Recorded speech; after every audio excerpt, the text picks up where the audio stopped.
What is going on, everybody? Welcome back to the channel. After Sound here, bringing you Splinterlands content every single day. We also stream right here on this channel every Tuesday, Thursday, and Sunday morning, so come by and say hello.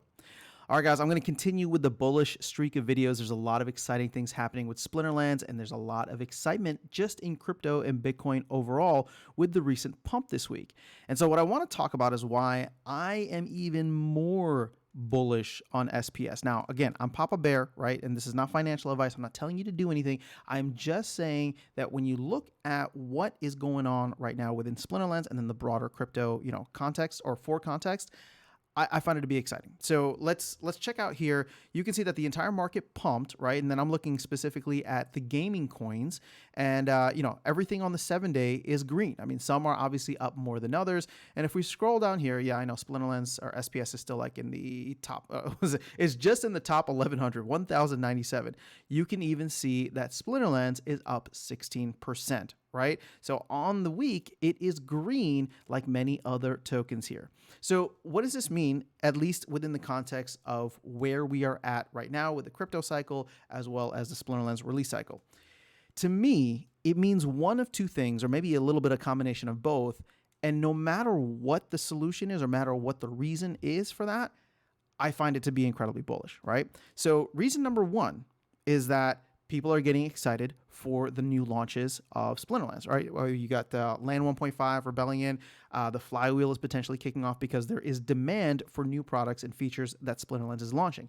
The other side, and this is something that we've talked about previously about Splinterlands essentially being decoupled from the market. Well, we're not. And if you take this narrative and say, well, we're not really decoupled from the market, we kind of followed the same pump as everybody else. And again, I'm saying the combination of both happening at the same time is somewhat serendipitous. I don't know if it was planned. If it was planned, then actually, I don't think that it would be planned, because we've gone through many months of salt, and I would much rather, I would think that the team would much rather have not wanted to go through that by not having all this stuff released sooner.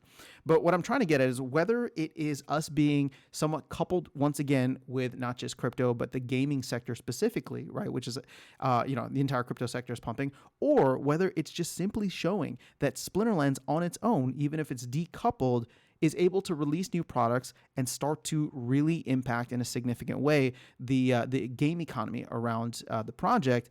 Either of those are an acceptable answer. And if both are happening at the same time, well, that's even better, right? Because I want to be able to ride the narrative as we head into 2024 and eventually 2025, when I think the bull run will, hopefully hit its peak. So at this point in time, seeing that trend, right? Seeing us pump when the rest of the market was pumping. And again, I understand, and I want to be very clear here that it probably is still a lot of speculation, right?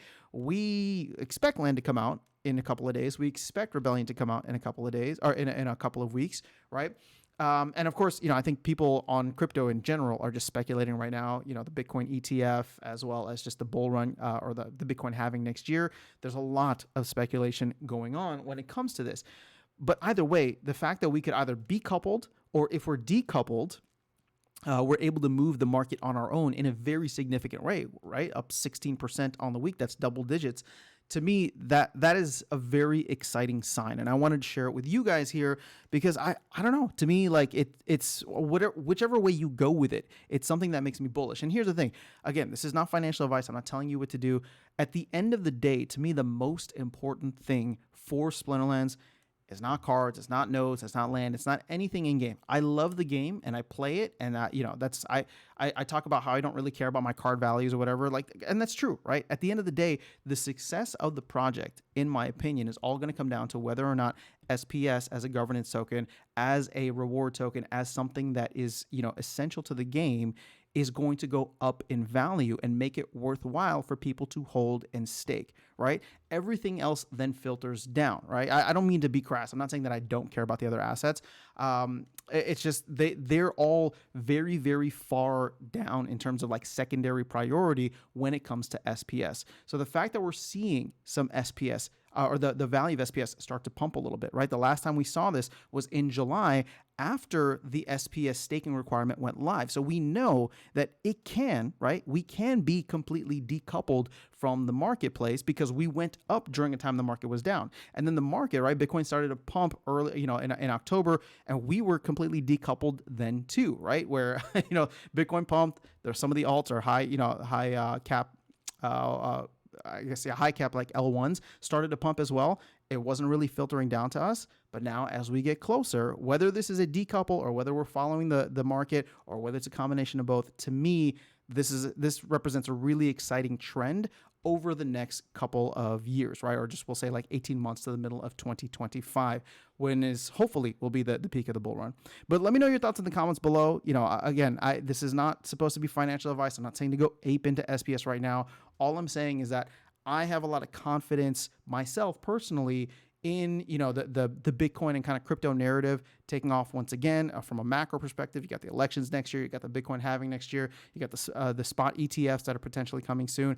I'm really bullish on all of that from a Bitcoin and crypto narrative. And then I'm also equally bullish on what's happening in Splinterlands. We have over just the next couple of weeks here or through the end of the year, some major releases that are launching. And if the team continues to hit, right, if they're able to hit on these deliveries, and then move forward into 2024, 2025 with all the big plans that they have and hit those at consistent rates as well, I'm going to be bullish on that too, right? Because no matter what, we're coming away kind of winning with this, with either the team doing well or the market doing well or both doing well. But that is all I have for you guys in this video. Let me know your thoughts in the comments below. I will catch you all in the next one and see you around the game. Take care.